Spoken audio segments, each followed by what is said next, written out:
Imagine an airspace, right?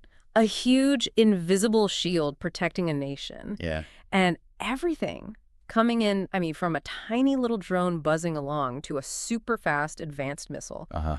It all needs to be spotted, tracked, and, well, neutralized with total precision. Absolutely. It's an incredible challenge. So what does it really take to defend the skies like that, with all that power and tech working together? It takes a lot, layers upon layers. Well, today, that's exactly what we're diving into. India's really formidable, multi-layered air defense system. We've got some great sources on this really detailed stuff. Yeah, fascinating material detailing the capabilities. You know, everything from advanced Russian systems right through to some really clever homegrown indigenous innovations. That mix is key, definitely. So our mission for you, our listener, is to unpack how all these different systems, and they each have unique strengths, right? How they work together seamlessly to create this, like, comprehensive shield. We'll look at the specific bits and pieces, the tech involved. The strategic thinking behind it all. We want to give you a really clear picture of what it means to be, you know, properly well-informed about modern air defense. Sounds good. Where should we start? Okay, let's kick off with the big one. Our sources really point to the S-400 as, like, the top tier of India's air defense. Yes. The S-400. What makes this Russian system so powerful? Yeah. What are its core capabilities, really? Well, the S-400 is definitely a game changer. It's currently India's most powerful air defense system, hands down. Okay. It can take out pretty much anything, advanced missiles, drones, fighter jets, way out to 400 kilometers. 400 kilometers, that's huge. It is. And a really critical advantage, something you see more and more, is mobility. It's truck mounted. Right, so you can move it around. Exactly. That gives incredible flexibility for deployment. Put it where you need it most, That mobility does sound crucial strategically. So how does it actually see these threats across those huge distances? Sources say 600 kilometers for detection. Yeah, the eyes on this thing are remarkable. It uses this really sophisticated truck-mounted radar system. And yes, it scans a radius of 600 kilometers. Yeah. But it's not just the range. What else? The tech is so advanced it can pick up super fast jets, high-altitude ballistic missiles. Yeah. Even those tricky low-altitude cruise missiles that hug the ground. From 600 kilometers away. Even the low ones. Even the low ones. Yeah. And here's something really wild. It can simultaneously track over 300 targets. Wait, 300 targets at once? At once, yeah. It's an extraordinary level of situational awareness. It gives the commanders a complete picture of what's happening up there. That level of tracking just sounds almost unbelievable. So, okay, it sees all these targets. How does it process all that info and decide what to do? What's the brain here? That would be the command post. Think of it like the central nervous system for the whole operation. Okay. It gets all that target data pouring in from the radar, assesses the threat size, speed, trajectory, prioritizes them if multiple things are coming in at once. And then this is crucial, decides which specific missile is the best tool for that specific target. So it's making intelligent split-second calls. Exactly. Yeah. Based on the threat profile. And once that call is made, it's time for the punch, right? The missile launchers, truck-mounted again, 4 big tubes each. That's the setup. Truck-mounted launchers, 4 missile tubes ready to go on each. And the command unit and radar can control several launchers at the same time. Yes, they can coordinate multiple launchers simultaneously. A typical S-400 squadron will have usually between 8 and 12 launcher units. Okay, so 8 to 12 trucks with missiles. Right. So if you've got, say, 8 launchers in a squadron, that's 32 missiles ready to fire at a moment's notice. And India has 5 squadrons. Currently, yes. 5 operational squadrons, which means, doing the math quickly, about 160 missiles on standby across the board all the time, just waiting for the command. Wow, that's serious firepower. And speaking of firing, the S-400 uses this really unique method, doesn't it? Something called cold launch technology. Ah, yes, the cold launch. It's quite clever. What's the advantage of that? Ejecting the missile before its main engine fires. Seems different. It does, but there's a real genius to it. Instead of the main rocket motor igniting inside the launch tube, Right. which generates immense heat and pressure, the cold launch system uses a gas generator. It basically gives a powerful burst of compressed gas. Like popping a cork? Sort of, yeah. It pushes the missile upwards, maybe 20 or 30 meters, cleanly out of the tube. Then, once it's safely clear, Its own engine lights up. exactly, its own solid propellant engine ignites, and off it goes. So why do that? What's the benefit?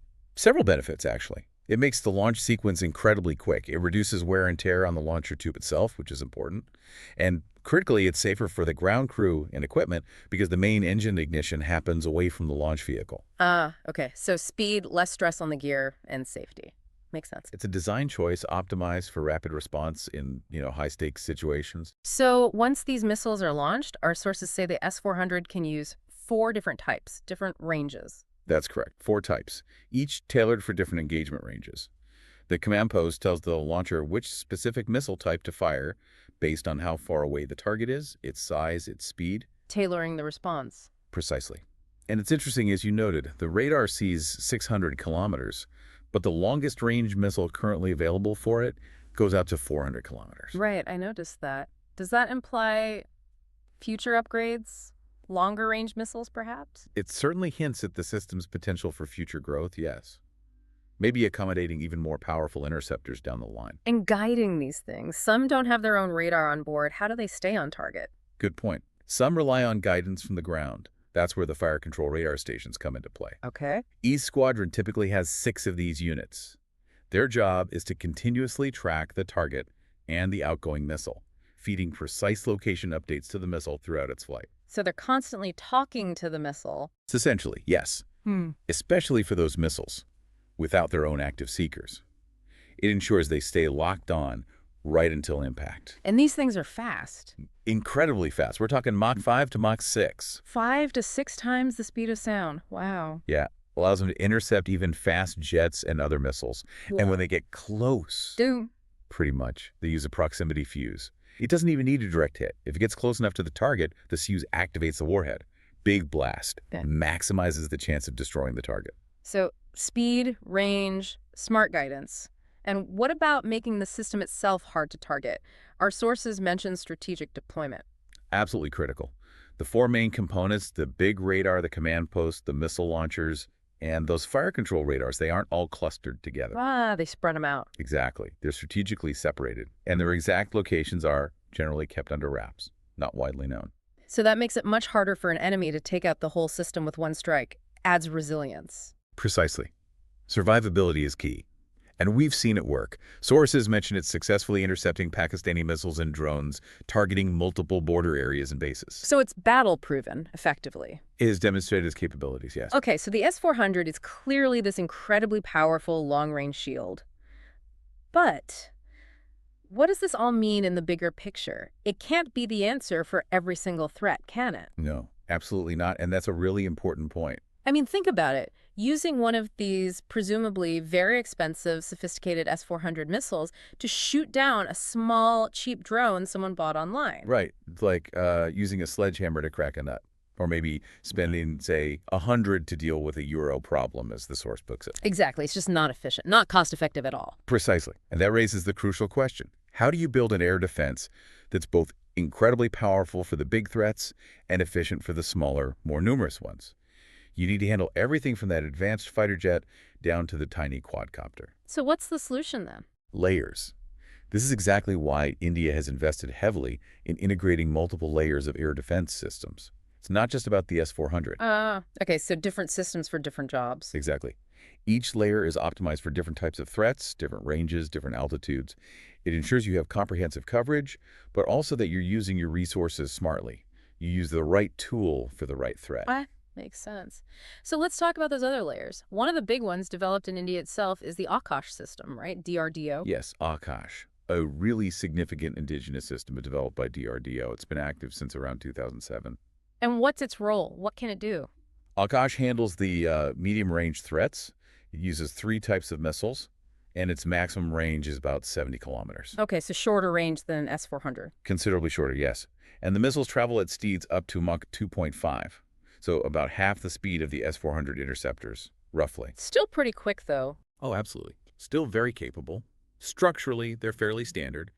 Navigation and computers up front, warhead in the middle, solid rocket motor in the back. And guidance. Anything special there? One key advantage, particularly for some Akash variants, is the guidance method.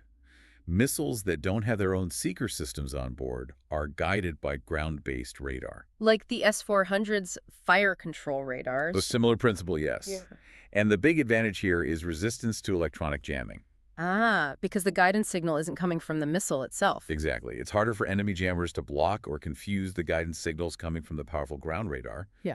So the missile stays on track even if the enemy's trying to mess with its electronics. Clever, so it's more robust in a, contested environment and altitude. The Akash system, its radar and control units, can handle targets flying up to about 25 kilometers high. Okay, so S-400 for long range, high altitude. Akash for the mid-range. What fills the gaps? Maybe faster threats or slightly different ranges? Our sources mention MR-SAM. Right, the medium-range surface-to-air missile, or MR-SAM. This is another crucial layer, developed jointly with Israel, actually. Ah, okay. So a collaboration. What's its specialty? It's really optimized for dealing with faster-moving threats like aircraft and especially agile drones. Its effective range is roughly in the 70 to 100-kilometer bracket. So it slots in neatly between Akash and S-400 range-wise. Precisely. It fills that vital gap, providing a robust shield in that medium to slightly longer range, particularly against those more maneuverable targets. It's another example of tailoring the defense to specific threat types. Okay, S-400, Akash, MR-SAM. But then we get to something our sources describe that sounds, frankly, amazing. The integrated counter-UAS grid. Ah, yes, the anti-drone grid. This one is really Which interesting. is not just one system, right? It's a whole network. Also DRDO. Exactly. Think of it less as a single weapon system and more as a highly advanced integrated network of sensors and responders. And yes, largely developed by DRDO. It's specifically designed to tackle that growing challenge of small, unmanned aerial systems drones. Okay, this sounds complex. Break it down for us. How does this grid work? Well, it's built in layers, like the overall air defense, but focused on drones. It starts with specialized, high-resolution radar. Tuned for small stuff. Exactly. Designed specifically to pick up the small radar signature of drones, typically effective within, say, 10 to 20 kilometers. Okay, radar first. Then what? Then you've got electro-optical and infrared sensors, EO/IR. Basically, powerful cameras for visual tracking and infrared sensors to see the heat signature of the drone. So even if it avoids radar, you can still see it day or night. Correct. Provides another detection layer. But that's just detection. Then you get into the countermeasures. Right, stopping them. What's next? Electronic warfare. Yep. There's an electronic warfare, or EW unit, integrated into the grid. This has a couple of key parts. First, radio frequency RF sensors. What do they do? These can actually detect the communication signals between the drone and its operator, maybe from 5 or 10 kilometers away. Even if the radar doesn't see the drone body, these might pick up its control signals. Sneaky. Okay, so it detects the signals. Then what? Then the RF jammer can kick in. It basically blasts out interference, blocking the drone's communication and control signals. So the drone gets lost. Or crashes. Often, yes. It loses its link to the operator or its navigation signals. And this EW part reportedly worked very well against Pakistani drones in recent incidents. Effective. But what if jamming doesn't work? Or isn't enough? The grid has more direct options, like the laser direct energy system. Whoa, a laser. Seriously, like pew pew. Pretty much. Also from DRDO, it's a powerful 10 to 20 kilowatt laser. It can physically burn a drone in midair. That's incredible. What's the range on that? It's shorter range, more like 1 to 2 kilometers. So for close-in defense. Okay, lasers for close targets. What if they're a bit further out, beyond the laser? If they're outside laser range but maybe too close or small for missiles, the grid can deploy anti-drone guns. Guns, like shooting them down. Not quite like that. These often deploy nets. They fire a projectile that releases a net to physically entangle the drone and bring it down safely. Huh. A net gun. That's creative. Practical, though. And then, for quick reaction against threats maybe just outside the range of the lasers or nets, there are also short-range missiles integrated into the grid. So it really has a whole toolbox. Radar, cameras, jammers, lasers, nets, and missiles. A layered toolbox just for drones. Exactly. And, crucially, just like the bigger systems, this entire counter-UAS grid has its own command and control unit. To decide which tool to use. Precisely. It analyzes the drone threat detected by the sensors and decides which specific part of the grid, the jammer, the laser, the net gun, a missile, is the best response for that particular situation. It's all about precision and efficiency in real time. That's remarkably comprehensive. It feels like we've covered a lot of different systems here, from the giant S-400 down to these drone nets. We have. But the really key takeaway, the thing that makes this whole structure truly effective, isn't just the individual systems. What is it then? It's the integration. The overarching principle, according to our sources, is that all these distinct systems, S-400, Akash, MR-SAM, the counter-UAS grid, they're all interconnected. They talk to each other through one unified integrated air defense system, Ah, so they share data. seamlessly, in real time. The S-400's radar might detect something far out, pass that info down the chain. The counter-drone grid might detect something low and slow and share that upwards. So everyone gets the bigger picture. Exactly. And that seamless data exchange allows for really precise, informed decision-making at the central command level. It ensures, as one source put it, that the right treatment is given to the right enemy object. Using the right tool for the job efficiently. Precisely. It optimizes how resources are used. You don't waste an S-400 missile on a tiny drone, and creates this truly robust, resilient, multi-layered defense. The sum is definitely far greater than its individual parts because of that integration. Wow. Okay.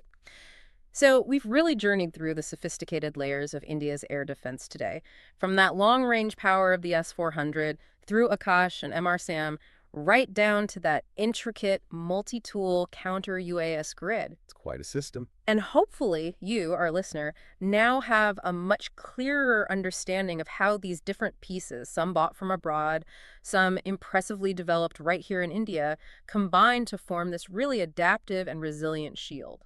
And this deep dive, it really goes beyond just military tech, doesn't it? It's a fantastic illustration of smart, strategic design. How so? Well, it shows how combining distinct, specialized tools, each good at one thing, into an integrated network creates something far more effective and efficient overall, than just having one big, expensive tool or lots of disconnected ones. Right. It demonstrates that critical need to adapt to all sorts of different threats with responses that are actually tailored to that threat. Exactly. Reserving the high-end, expensive assets for the really high-value, dangerous targets, while having cheaper, more specific solutions for the lower-end threats. Efficiency and effectiveness working together. So here's something to think about as you go about your day. Consider this multi-layered approach to defense. Where smaller, cheaper solutions handle the minor stuff, while the big guns are saved for the critical threats. Uh-huh. How might that kind of thinking apply outside of national security?